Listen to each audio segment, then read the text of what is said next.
Now that the election has narrowed down to a two-person race, the campaign themes are clear. Who can successfully transform Ukraine into a European country?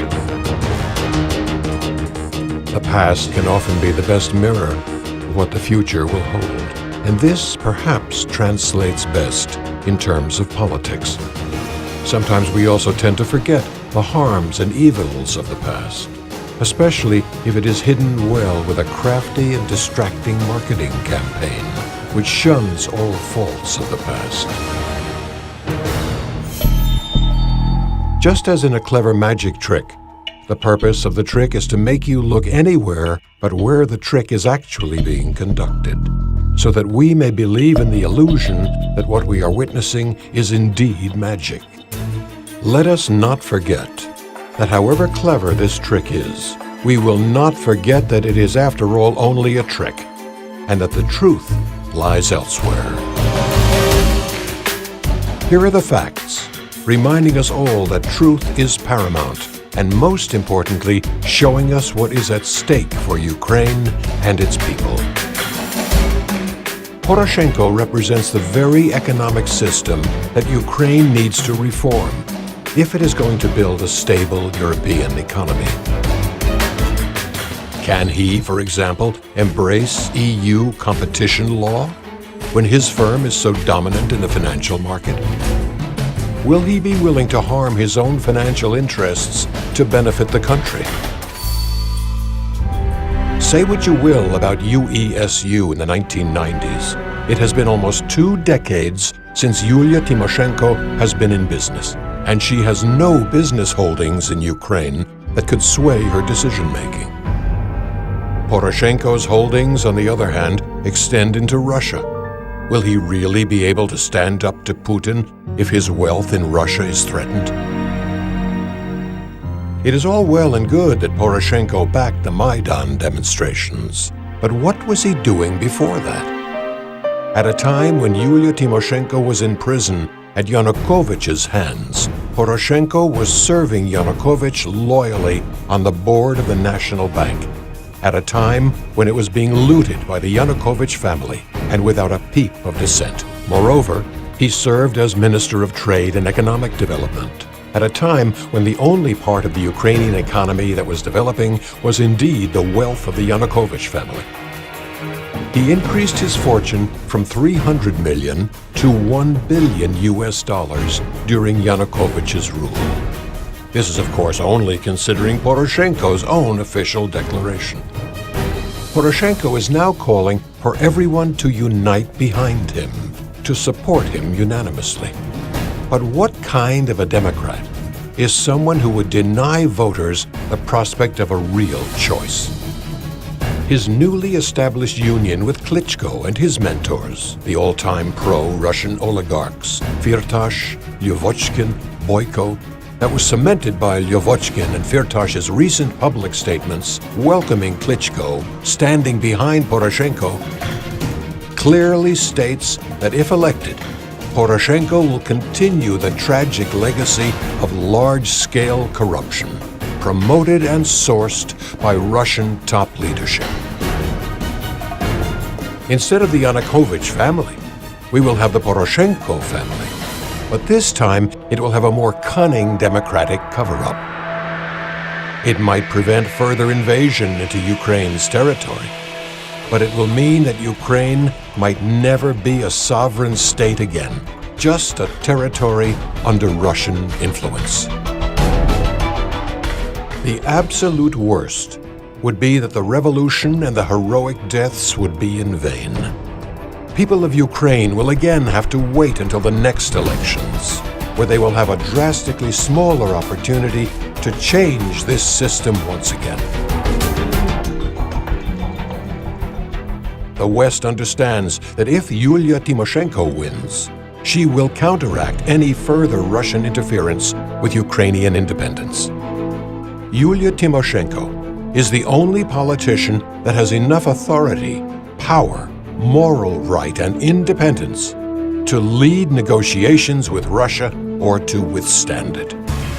Poroshenko will never be in this position or have the people's trust to do it. Yulia Tymoshenko is the most examined, audited, and investigated politician in Ukraine. Indeed, in some ways, she wishes to thank Yanukovych for all the investigations he did of her. He paid world-class international investigators millions of dollars to find corruption during her term in office.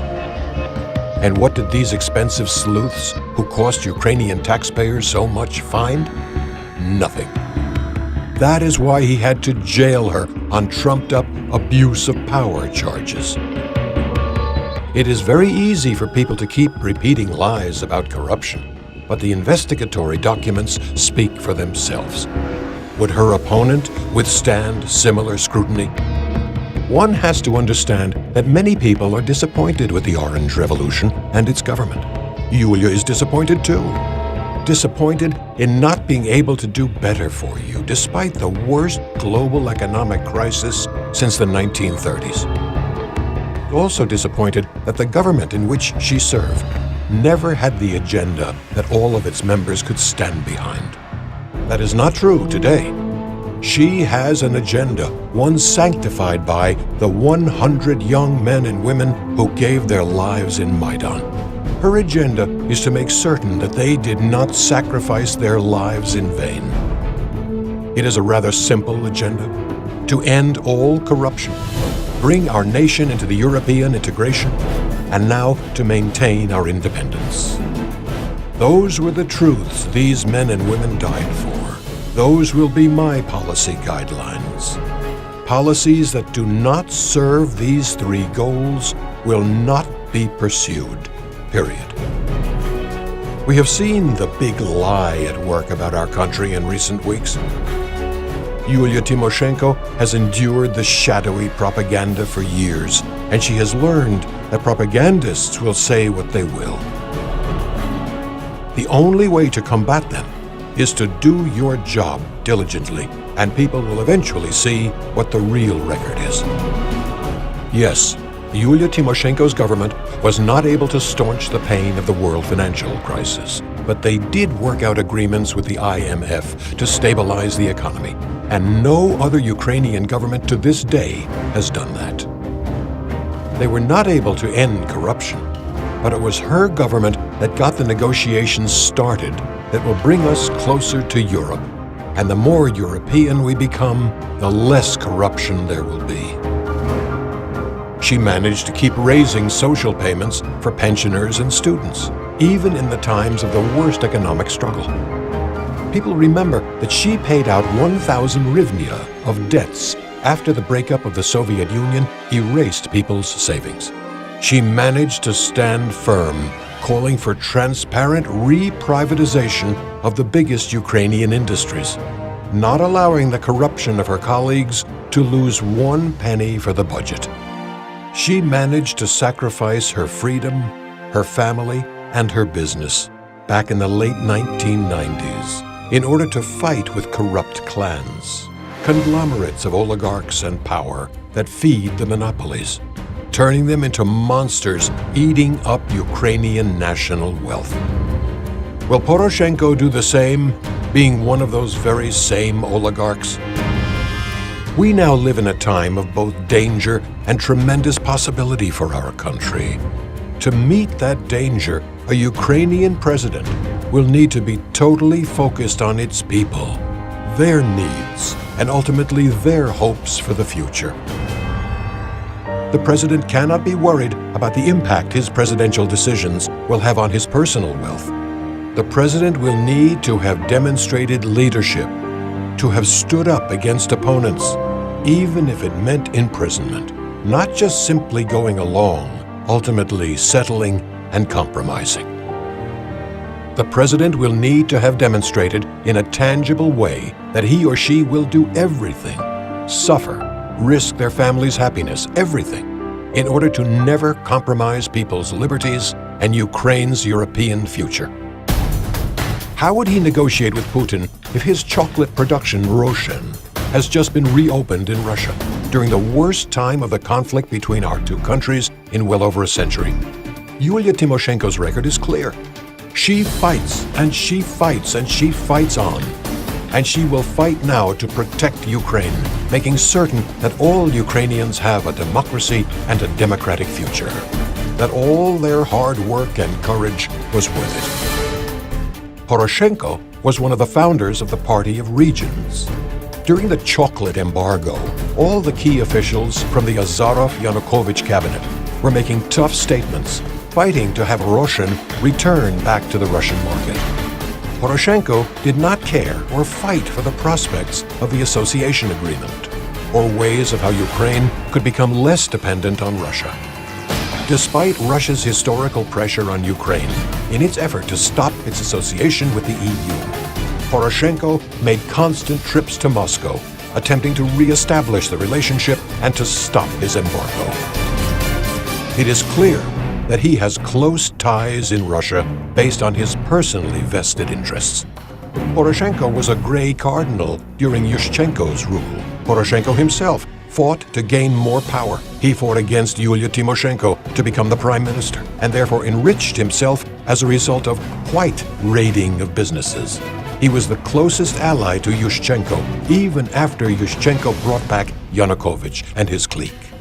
He stayed in the club of so-called dear friends, Lyubi Druzi, a group that enjoyed access to power and corrupt opportunities. They say the grandest trick the devil ever pulled was to make you believe that he does not exist.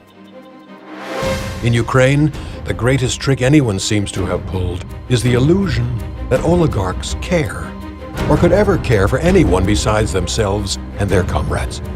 If history does show us anything, it is that this time it would be too dire for Ukraine if history did indeed repeat itself. Far too many times were its people led by promises of change by the very people who used this rhetoric, yet gained most of their own crooked doings. Several clever marketing tricks of smoke and mirrors must not undo all the potential that can be the new and improved Ukraine. Sheltered underneath this trick is perhaps the most dangerous and devious plan for Ukraine's final undoing. If this plan succeeds, any chance of any change will likely be impossible. There are only a handful of moments where a single choice may very well determine the unmistakable destiny it is about to discover in the very near future ahead of it. Ukraine is at such a crossroad. It has already been eaten away by Russia's maniacal leader and his henchmen in Ukraine. A wrong choice now, at this crucial moment, and its sovereignty may well be lost entirely. Never trust an oligarch pretending to be bearing gifts to those less privileged. It's the same as though one were to trust a wolf in sheep's clothing.